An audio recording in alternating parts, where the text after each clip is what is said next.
오늘 함께 해주실 네 분을 소개하도록 하겠습니다. 윤경호 매일경제논설위원, 김원국 경기대 교수, 이원희 변호사, 그리고 김병민 경희대 교수 이 자리에 나와 있습니다. 안녕하십니까? 안녕하세요. 안녕하세요. 문재인 대통령이 어제 청와대 출입기자단 200여 명과 함께 북한산 산행에 나섰습니다. 북악산이죠. 4시간가량 허심탄회하게 대화를 나눴는데요. 그 점퍼를 보니까 백두산 등정 때 입었던 거더라고요. 과연 어떤 이유일까요? 영상을 먼저 보시고 얘기 나눠보겠습니다. 백두산에 전설이 많습니다. 뭐 영리 살다가 올라갔다는 말도 있고, 예, 하늘의 소녀가 9명의 소녀가 여기서 모욕하고 물이 너무 맑아서 모욕하고 올라갔다는 전설도 있고, 근데 오늘 두 분께서 오셔가지고 또 위대한 전설이 생겨났습니다. 북악산으로 온 것은 전혀 뭐 제 뜻이 아닙니다. 우리 기자님들이 다 북산으로 가고 싶다 이렇게 선택한 거고, 오늘도 사실 날씨가 좀 좋지 않아서 아이고 취소되는 것보다 잘 됐다 그랬는데 우리 기자님들이 비가 오더라도 가야 된다 그렇게 뭐 주감적으로 주장하셨다 그래서 실제로 김정은 위원장이 이제 서울 답방을 할 때 정말 어디로 가야 될지 조금 걱정이 좀 됩니다. 백두에서 한라까지 뭐 이런 말도 있으니까 또 원한다면 한라산 구경도 시켜 줄 수 있습니다. 아무래도 전에 예정이 됐었는데요. 날씨 때문에 일정이 지연됐다가 갖게 된 자리라고 합니다. 이원희 변호사님, 어떤 이야기가 오갔길래 이렇게 화제가 되죠? 네, 당시에 그 청와대 출입 기자들과 산행을 하면서 굉장히 화기애애한 분위기였던 것 같습니다. 지금 이제 장면에서 여러 가지 문답하는 장면에서 나오지만 거기에서 어떤 기자가 건강 관리를 어떻게 하고 계시냐라고 질문을 하기도 했는데 네. 그 부분에 대해서 문재인 대통령은 이제 우스갯소리로 이것은 국가기밀이다라고 하는 농담으로 이제 시작을 합니다. 네. 그래서 이제 산행을 많이 하고 그리고 청와대 뒤에 북악산 길을 산책도 하고 그러다가 국민들을 마주치면 이렇게 사진도 찍어주고 한다라고 하면서 걸어 다니면서 산행을 하고 건강관리를 하는 대답을 하기도 하셨고요. 그리고 네. 거기에서 어떤 기자가 김정은 위원장이 만약에 서울에 답방을 하게 되면 어떤 것을 보여주려고 하느냐. 그것을 이제 아마도 일전에 문재인 대통령께서 백두산을 간 부분과 이제 비교를 하면서 질문한 것 같습니다. 그 부분에 네. 대해서 문재인 대통령도 안 그래도 그 부분에서 김정은 위원장으로부터 당시에 굉장히 큰 따뜻한 환대를 받았기 때문에 굉장히 고민 중이다. 네. 백두에서 한라까지라는 말이 있는데 한라산도 보여줘야 되지 않겠느냐. 이런 식으로 언뜻 연내에 김정은 위원장이 답방, 이제 우리나라로 올 부분을 넌지시 미뤄 얘기한 것이 아니냐라는 이제 관측도 있는데요. 일단은 이것이 지난 작년 첫 취임 당시에 처음 있었던 청와대 출입 기자들과의 첫 산행과 이후로 두 번째 산행이라는 측면에서 네. 청와대도 지금 계속해서 출입 기자들, 언론과 소통하면서 청와대의 일단 여러 행보들이 국민들에게 정확하게 소통되고 있음을 관리하려는 측면인 것으로 보입니다. 윤경호 의원님도 청와대 출입기자 하셨었잖아요. 예. 저 자리에 계셨다면 어떤 메시지에 좀 주안점을 주셔서 해설을 하실 수 있을까요? 글쎄요. 저는 대통령이 과연 의도를 가지고 만약에 자리를 만든 건지 네. 아니면 대통령이 스스로 얘기했듯이 기사거리 별로 준비 안 했다 이렇게 말했잖아요. 노무현 대통령 시절에 제가 출입을 했는데 지금 저 대통령이 잠깐 서 있었던 빨간 점이 있는 나무 네. 저게 이른바 김신조 사건 때 양측 간에 교전을 벌이면서 저쪽에서 쏜 총알이 나무에 박혔던 저 장면이거든요. 네. 2005년에 이 루트가 처음으로 민간인에게 개방이 됐어요. 민간인에게 개방을 하기 전에 당시에 노무현 대통령이 청와대 출입기자들을 저를 포함해서 저 루트만 따로 이렇게 산행을 한 적이 있습니다. 아, 그러셨군요. 그런데 당시에 노무현 대통령은요, 저런 자리에 기자들을 부르면 정말 많은 기사를 쏟아냈어요. 네. 당시에 뭐 인사 문제라든지 전국 관련이라든지. 그러나 문재인 대통령은 지금 아무리 행간을 읽으려고 해봐도 김정은 위원장 한라산 구경시켜주겠다 이 얘기 외에는 네. 별로 정치적인 메시지가 없어서 제가 보기에는 사실 이번에는 기자들이 정말 부담 갖지 않고 산행만 할 수 있지 않았을까. 네. 보니까 140몇 명이 따라갔다고 돼 있어요. 네. 140몇 명이 사실 뭐 앞에서부터 뒤에까지 다 뭐 대통령 얘기를 들을 수도 없고 몇몇 주변에 이제 흔히 말하는 풀기자라고 하는데 풀기자만 얘기를 들었을 텐데요. 큰 메시지가 없는 거 보면 어제는 그야말로 대통령이 기자들과 그냥 시간을 함께 하겠다. 그것도 네. 아주 부담 없이. 네. 그 이상도 그 이하도 저는 아닌 걸로 보입니다. 네.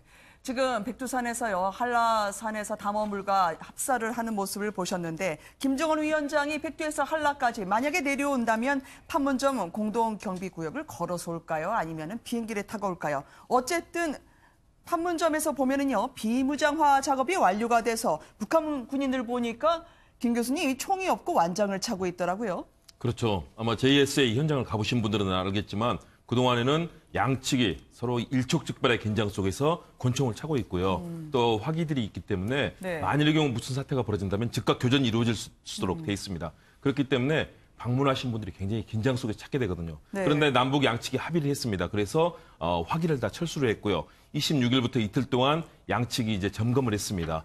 JSA인데 여러 가지 이제 초소들이 있는데요. 네. 우리 남측의 4곳, 북측의 5곳 전체를 점검을 했고요. 서로 이상이 없다는 것을 기본적으로 확인했습니다. 그러나 네. 만일의 경우 방문하는 분 중에서 예를 들어서 북측에서 우리 쪽으로 예를 들어서 월경에서 넘어올 수도 있는 것 아니겠습니까? 그런 위험성이 있기 때문에 마지막 점검 작업은 할 거고요. 네. 그런 진행들을 하고 있는데 과거 분단의 가장 첨예한 현장 우리가 방문해서 항상 남북 군인들이 정말 바로 눈앞에서 서로 간에 이 무장을 한 채 지켜보던 그 분단의 현장에서 이제는 네. 그런 것들이 없이 서로 오갈 수 있는 장이 일단은 조만간에 이제 시작이 될 거거든요. 바로는 어렵지만 아마 이제 한두 달 안에 이제 시작이 될 텐데 네. 그렇다면 진정한 화해, 판문점 선언과 9월 공동선언에서 가을 공동선언에서 이루어졌던 그 남북 간의 합의가 본격화되기 시작한다.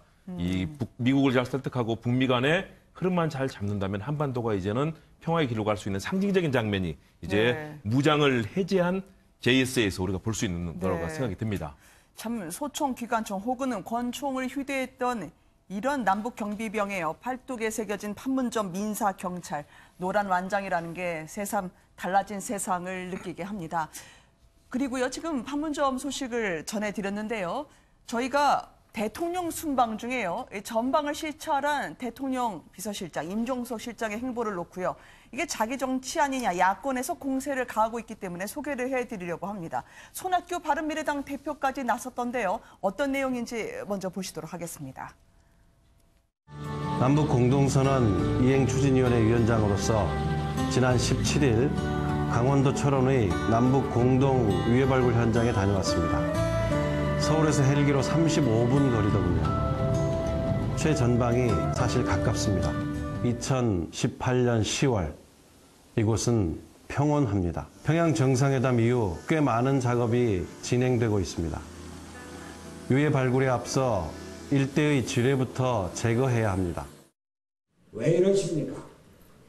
비서실장이 왜 국정원장, 국방부 장관, 통일부 장관을 두와 다르듯 대동하고 전망을 시찰하며 비서실장이 왜 대통령까지 제치고 청와대 홈페이지 첫 화면에 나서서 야단입니까? 임종석 비서실장, 자기 정치하려거든 비서실장 자리에서 내려오십시오. 국민들은 또 하나의 차지철이나 또 다른 최순실을 보고 싶어 하지 않습니다. 대통령 순방 중에 임종석 실장이요. 화살머리 고지 이 유해가 발굴된 곳이죠. 전방 시찰하면서 선글라스를 낀 모습까지 일제히 화제가 됐었는데 오늘 왜 이렇게 뜨겁게 공세가 나오는 겁니까? 일단 대통령이 해외 순방 중이기 때문에 대통령 부재 중인 상황에서 비서실장이 청와대의 자리를 지키는 것은 굉장히 당연한 일이겠죠. 네. 근데 여기에 대해서 DMZ 현장을 방문하면서 선글라스를 끼고 국방부 장차관 그리고 여기에 대해서 국정원장 등을 대동하고 가는 모습들이 과연 온당했는지에 대한 지적이 야당으로부터 일었던 겁니다. 네. 손학규 바른미래당 대표 같은 경우는 지난번에 임종석 실장이 본인 SNS에다가 꼭 손학규 대표라고 찍어서 얘기하지는 않았지만 여야 대표 등에 대해서 꽃탈배라는 표현을 쓰면서 좀 새로운 정치를 보여줬으면 좋겠다라고 네. 이야기를 한 적이 있거든요. 거기에 대해서 굉장히 좀 언짢게 생각했던 부분들이 있었을 거다 생각하고요.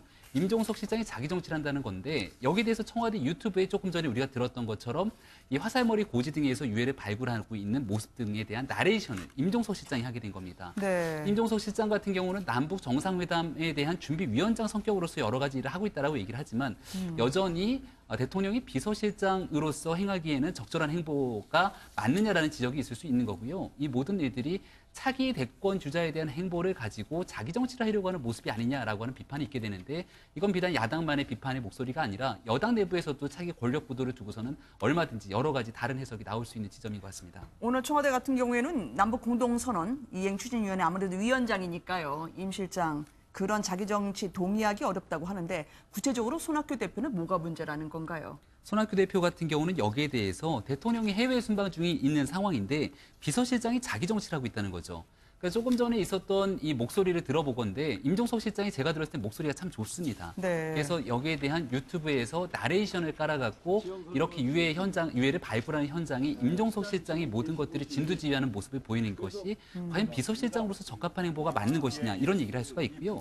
앞서 이제 선글라스랑 그리고 지금 가서 현장을 진두지휘하는 듯한 모습을 볼 수가 있는 건데 네. 방탄복을 착용하고요. 저기서 선글라스를 끼고 있는 모습에 대해서도 비판의 목소리를 가는 사람들이 많습니다. 특히나 임종석 비서실장 하면은 우리가 과거에는 대통령 비서실장의 정치적인 무게를 크게 두진 않았습니다. 네. 근데 문재인 대통령이 과거 노무현 정부 시절에 대통령 비서실장을 하고 실제 대통령이 됐던 과거 이력들을 갖고 있다 보니까 여전히 임종석 비서실장이 처음 대통령 비서실장이 임명될 당시부터 굉장히 많은 세간의 주목을 받았던 것도 네. 사실이거든요. 따라서 이러한 여러 가지 측면들이 비서실장의 역할보다는 자기 정치에 대해서 뭔가 하려고 하는 모습들로 비판적인 눈높이에 맞지 않는가 이런 지적들이 있는 것 같습니다. 임종석 실장의 경우에는요, 워낙 이제 내년에 좀 나가서 차기 총선을 준비하는 거 아니냐라는 이야기도 있기 때문에 저 정도가 필요하다라는 의견과 그래도 자기 일 한 것 같고 왜 트집을 잡는지 모르겠다는 논란이 있습니다. 이 와중에 이낙연 총리가 임종석 실장의 시찰에 격려했다. 이분 웬만하면 이 총리는 완곡하게 표현하시는 분이라서요. 불편한 심경을 잘 표현하지 않는 분인데 어떻게 보세요, 윤 의원님? 글쎄요, 저 뉴스가 어느 정도까지 확인이 됐는지 전 그게 먼저 궁금했어요. 네. 근데 뭐 찾아보니까 자유한국당 의원이 이낙연 총리와 만난 자리에서 이 총리로부터 저는 들었다 이렇게 돼 있어요. 기사가 나간 다음에 총리실에서 또는 이 총리가 부인을 하지 않은 거 보면 별로 부인할 필요가 없었으니까 그랬는지 모르지만 저는 뭐 이낙연 총리든 아니면 임종석 비서실장이든 네. 두 사람 다 정치인입니다. 국회의원도 했고 뭐 도지사도 했고. 그러나 지금 저 자리에 있기 때문에 저 정도의 무게와 주목을 끌 뿐이지 네. 두 사람 다 총리에서 내려오고 비서실장에서 내려오면 그 순간 정치인으로서 별로 무게와 네. 이상을 갖지 못한다. 자생력을 갖지 못하는 분들이다. 본인들이 들으면 굉장히 섭섭해 하시겠죠. 그러나 현실은 현실이니까.